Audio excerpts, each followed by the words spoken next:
Alright, let's talk about the Epstein files. And I'm not talking about the small names, I'm talking about the heavy hitters, the billionaires, the rappers, the politicians, the people whose faces you see on magazine covers and campaign posters. Donald Trump, Bill Gates, Elon Musk, Jay-Z, Pusha T, and one guy named Howard you probably never heard of, but trust me, you're about to know everything.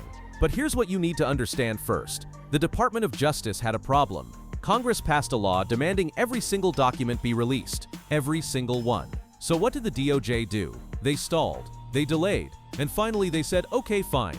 Here's half, 3 million pages, out of 6 million. Congress said we said all of them.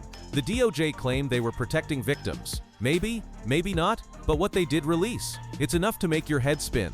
Before we dive in, if you're ready to see which of your favorite celebrities and power players are connected to the darkest scandal in modern history, hit that like button right now. Subscribe with the bell on, because this video might not last long. Let's get into it. Let's start with the richest man in the world, Elon Musk. Now, Elon has been very clear in public. He said he never spoke to Epstein. Said Epstein tried to invite him to the island, said he refused. Quote, I said no, unquote.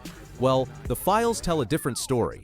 Turns out there's email correspondence between Elon and Jeffrey, and it's not just one email. It's year after year. Elon asking, when can I come through? When can I pull up to the island? And here's the critical part.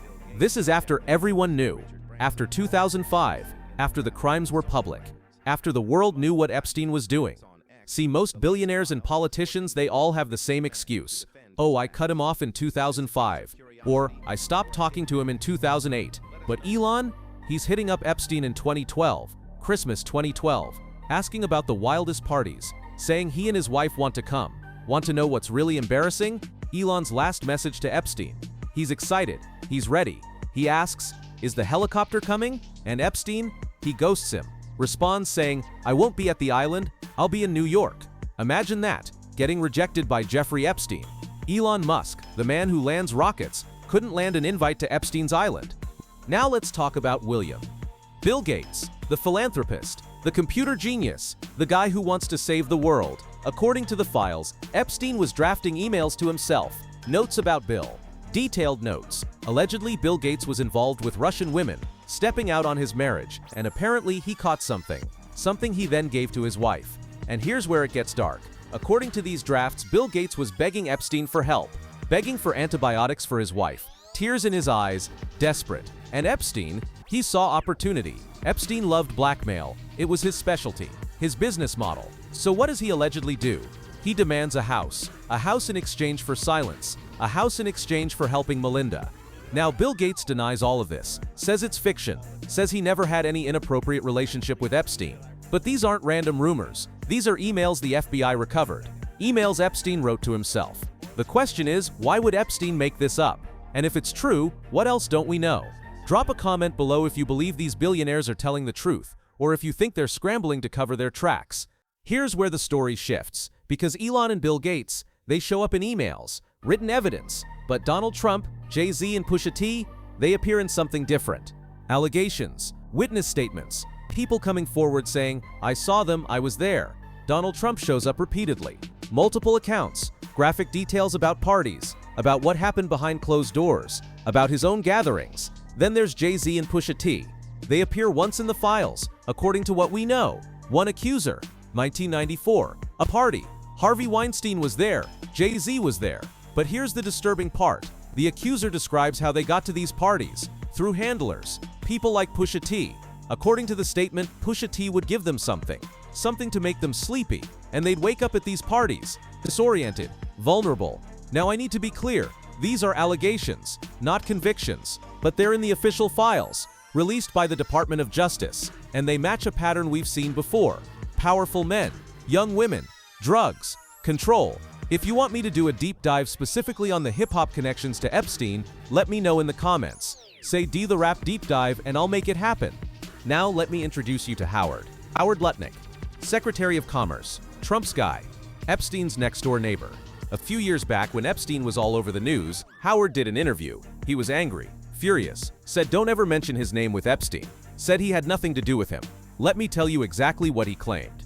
He said he and his wife went to introduce themselves when they moved in, knocked on the door. Epstein opened it, and there, in the middle of the room, was a massage table. They thought it was weird. Epstein allegedly said, "I love massages, but weird, too weird." So they left, promised never to be in the same room with him again, swore they wanted nothing to do with him. Oscar-worthy performance, the passion, the conviction, the denial. But the files, they tell a different story. Howard Lutnik is in the emails, emailing Epstein, asking when he can pull up to the island. Not just him, his wife too, following up, "Just in case you didn't get our last message, can we come? We're bringing friends, Mary and Matthew." The whole group, the whole fam basically, begging for an invite. So which is it, Howard? You promised never to be in the same room, or you were emailing to bring your friends to the island? The contrast between that interview and these emails, it's staggering, and it makes you wonder, how many other people are out there giving passionate denials, knowing the truth is sitting in a file somewhere? Remember, everything I just told you, it's from half the files, 3 million pages. There's another 3 million being held back. The DOJ says it's for victim protection. Maybe. But here's what I know. The half they didn't want to show, it must be worse. Significantly worse. Because they fought hard to keep it buried. And what they've released already includes billionaires begging for party invites, blackmail over STDs, handlers drugging women, and politicians lying through their teeth. So what's in the other half? That's the question keeping me up at night. And here's another thing. The FBI under Trump said there was no list, said people were imagining things, said there were no big names. Well, here we are, names everywhere. So somebody's lying. Either the FBI didn't know what they had, or they didn't want us to know. But files mean nothing without action, without justice. We can read about billionaires and their islands. We can learn about handlers and blackmail. But if no one is prosecuted, if no one faces consequences, then it's just entertainment, just gossip. And I don't think the American people are willing to accept that anymore. We demand accountability, we demand answers, and we demand that the other 3 million pages see the light of day. This is just the first pass through millions of documents. More will come out, more names will surface, more stories will break. And when they do, I'll be here to break them down for you. Now I need to hear from you. Which revelation shocked you most? Elon begging for invites after 2012? Bill Gates in the blackmail? Jay-Z and Pusha T in the allegations? Or Howard Lutnik's Oscar-worthy denial? Drop your answer in the comments. And if you're new here, subscribe right now with notifications on and hit that like button. Stay informed, and I'll see you in the next one.